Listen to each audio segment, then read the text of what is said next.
前の情熱はその程度だったのか。諦めたらそこでゲームセットだぞ。涙ぐらい出ます。だって女の子ですから。ファイトー。あー、私が決める。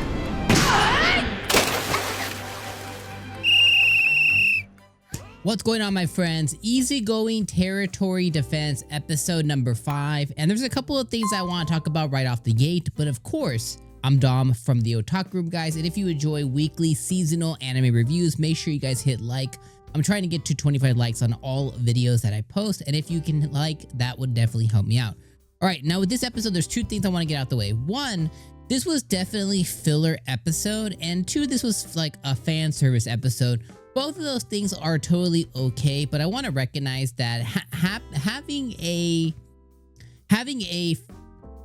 filler episode so early on, considering this is only episode 5, is never really a good look when you have these lower tier, lower budget shows. So I definitely want to recognize that.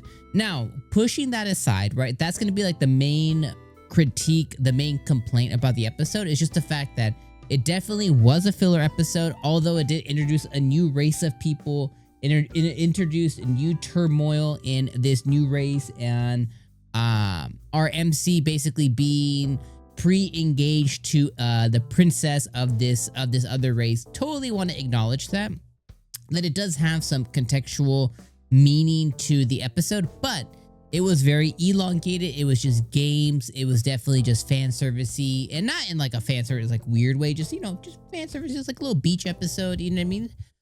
So definitely just want to, you know, kind of push that out there that it was still a fun episode, but it definitely did have that. And having one early on, considering that we're only have a 12 episode season, I can just understand how some people get in their feels about that. Now, again, pushing that to the side, this was a really fun episode. So the one thing that it did do is it introduced the new princess, and it introduced the new people. Let me get the actual names here. So the specific race of people, these are called, let me try and get the names here. I had to go back into what they are called. So these are called the Akcalu people. And the Akcalu people are half fish, half human race. They're ones that just mainly keep to themselves. They're very rarely seen by humans. And we have the girl in here, and the girl is Lady Priora, and she is the princess of the people. And basically, because of Van giving these people, you know, a place to live, kind of like, you know, kind of shaking hands with them, saying like, okay, yeah, you guys can utilize the lake. We don't really need marriage between us to kind of solidify that. Then, you know, they're just like, no, you're the son-in-law now. You're gonna marry Lady Priora, and he kind of has to deal with that. Then we kind of take on the games. So, you know, as the episode went on, there's a couple of main things that, you know, very importantly happened. One, the lake is established. Two, his village town people have named the Lake Van. They wanted to live on forever. And three, Van has finished the sewage system. So he put underground sewage, so that way, you know, like everybody's homes, you know, you poop, it goes down, it goes into the sewage, and it gets let out into the lake, kind of keeping everything, you know, sanitary and clean. That way it has somewhere, you know, all of people's sewage has somewhere to go, just to mitigate diseases and things like that, because that's basically what the sewage system does. It runs through canals, and it kind of it's kept out of the normal people's everyday lives. And because it runs through the waterways, the Akcalu people are now going to help Van kind of make sure that they're kind of like the employees. They're the employees of the sewage system. They're going to help him run that and make sure that the gates are open in time, make sure that it's ran several times a day. That way it's kind of like flushing through clean water and stuff. So now he got some employees with some people there. You know, he's going to put them up. They can stay in his lake. He kind of gave them room and board. Essentially, he created like these like lake houses for them. And they're going to repay him by kind of running the sewage system, which is really cool. So it established that too. Now, after that, the next thing was the people are still pretty gung-ho about, you know, him getting married to Lady Priora. So what ends up happening, swimsuits are on. It's time for the beach episode. We got to see our girl Panamera. Like, oh my God, we got to see Panamera.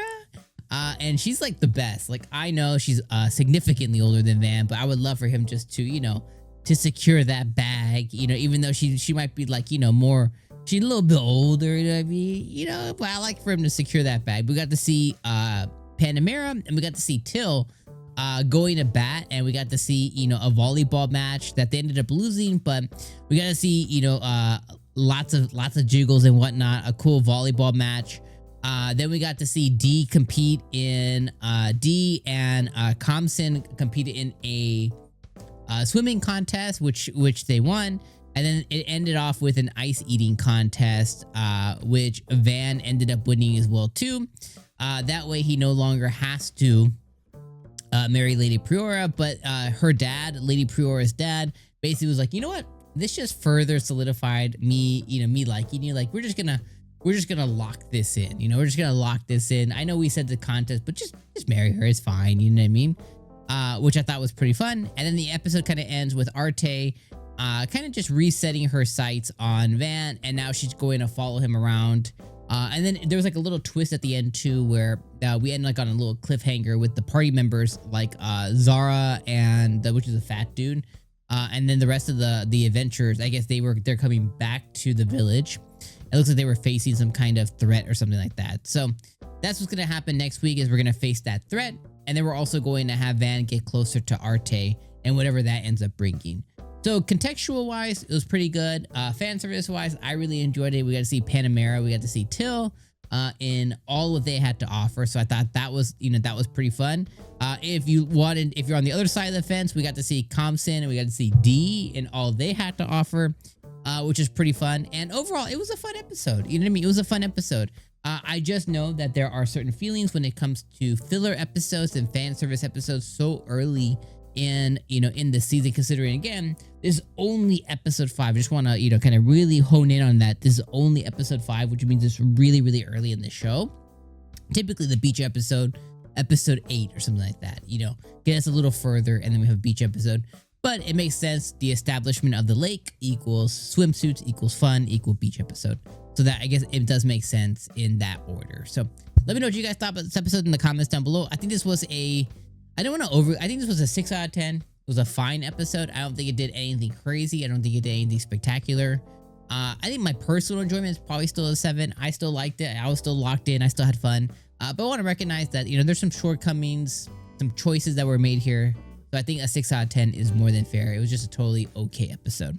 Let me know your guys' thoughts in the comments below, my friends. Shout out Panamera if you have nothing to say. Just, you know, Panamera best girl. Let me know in the comments. I'll see you guys next week. Peace.